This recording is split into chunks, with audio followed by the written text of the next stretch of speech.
Freezing with flash chill, rapidly lowering the temperature to maintain texture and nutrients. It sounds like we're ready to graduate from tossing leftovers in a plastic tub to culinary preservation master. We're going to get the core concepts down, but let's really stretch this out and explore the nuances. I'm delighted to talk about the physics of heat, the biology of a carrot, the economics of food waste, and the step-by-step rituals that make your kitchen feel like a high-end bistro. Flash chilling isn't just a step in a recipe. It's a philosophy of respecting your ingredients. Let's dive deep into how you can transform your kitchen into a center for high-speed temperature management. The philosophy of the freeze frame. Think about the last time you saw a professional nature photograph, a hummingbird suspended in midair, every feather visible. That's what flash chilling does to your food. It takes a living, changing cooking ingredient and hits a pause button so perfectly that the food doesn't even realize it's been stopped. When we cook, we are essentially using energy, heat, to change the molecular structure of food. We want that change to happen. We want the starch in a potato to gelatinize and the proteins in a steak to tighten. But the second that food reaches its peak, the clock starts ticking. If you leave it on the counter, it doesn't just stay at its peak. It starts a slow, agonizing slide into overcooked mushiness. The physics of the danger zone. In the culinary world, we talk a lot about the temperature danger zone, which is roughly between 40° Fahrenheit and 140° Fahrenheit. This is the sweet spot where bacteria throw a party and multiply at a staggering rate. When you cool food slowly, you are essentially letting your dinner hang out in a luxury hotel for pathogens. By flash chilling, you crash the temperature through this zone so fast that bacteria don't even have time to unpack their bags. The biological battle, ice crystals and cell walls. To truly appreciate flash chilling, we have to look through a microscope. Every vegetable is made of cells held together by pectin and filled with water. The shatter effect. Imagine you have a row of glass jars filled with water. If you freeze them slowly, the water expands and the ice forms large, jagged structures. Eventually, the pressure builds up and the glass jars crack. This is exactly what happens to your vegetables in a standard freezer without flash chilling. The large ice crystals act like microscopic spears, puncturing the delicate cell walls. This is why a strawberry, once thawed after a slow freeze, looks like a puddle of red goo. The structural bones of the fruit have been shattered. Flash chilling forces the water to transition from liquid to solid so rapidly that it forms nucleation points everywhere at once. Instead of a few giant spears, you get millions of tiny rounded crystals. These are too small to break the cell walls, so when you thaw the food, the jars are still intact. The water stays inside the cells and the crunch remains. The masterclass, Technique 1, the ice bath, the vegetable whisperer. If you want your green beans to stay that vibrant neon green and keep that satisfying snap when you bite into them, the ice bath is your best friend. 1. The pre-game ritual. Flash chilling is an athletic event for your kitchen. You cannot be looking for a bowl while your asparagus is overcooking. The bowl, use metal if you have it. Metal transfers heat faster than plastic. The ratio, you want a 50 by 50 mix of ice and water. If you just use ice, there are air pockets. Air is a terrible conductor of heat. Water fills those gaps and ensures 100% of the vegetable's surface area is being touched by cold. The Salt Secret: want to go pro? Add a handful of kosher salt to your ice water. Salt lowers the freezing point of water, making your ice bath even colder than 32° Fahrenheit. 2. The blanching bridge. You can't flash chill raw veggies and expect them to last. You need to blanch them first. This briefly boils them to deactivate enzymes like phenolase, which causes browning and loss of flavor. Boil, get your water to a rolling aggressive boil. Submerge, Drop the veggies in. The water temperature will drop. Wait for it to come back to a boil before you start your timer. The window.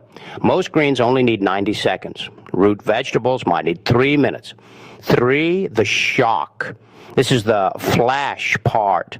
Use a slotted spoon to move them instantly. Do not rinse them under the cold tap. That's too slow. They need to go from 212 Fahrenheit to 40 Fahrenheit in seconds. 4, the drying protocol. This is where most home cooks fail. If you freeze damp vegetables, you get a solid block of ice. Spread the chilled veggies on a lint-free kitchen towel. Roll them up gently like a burrito to absorb the moisture. Let them air dry for 10 minutes before bagging. The Masterclass Technique 2, the sheet pan blast, the protein protector. Proteins, meat, poultry, fish, and grains, rice, quinoa, behave differently. You can't put them in water. Why bowls are the enemy? When you put 2 pounds of hot pulled pork in a deep Tupperware container and stick it in the freezer, the pork in the center stays warm for hours. It's insulated by the pork around it. This leads to uneven texture and off flavors. The surface area strategy. The goal of the sheet pan blast is to maximize the surface area to volume ratio. The tray. Take a rimmed baking sheet, the layer, spread your meat or grains so thin that you can almost see the metal through the gaps. The airflow. If you have a wire cooling rack, put that on the sheet pan first, then put the food on the rack. This allows cold air to circulate underneath the food as well as over it. The 20-minute rule. Put the tray in the freezer, set a timer for 20 minutes. At this point, the food is flash chilled, the exterior is cold, and the internal temperature has plummeted. Now you can safely pack it into bags without fear of condensation forming inside the bag, which is what causes that nasty frost. The Masterclass. Technique 3, the nested bowl, the liquid legend. Soups, stews, and sauces are heat batteries. They store an incredible amount of thermal energy, the physics of convection.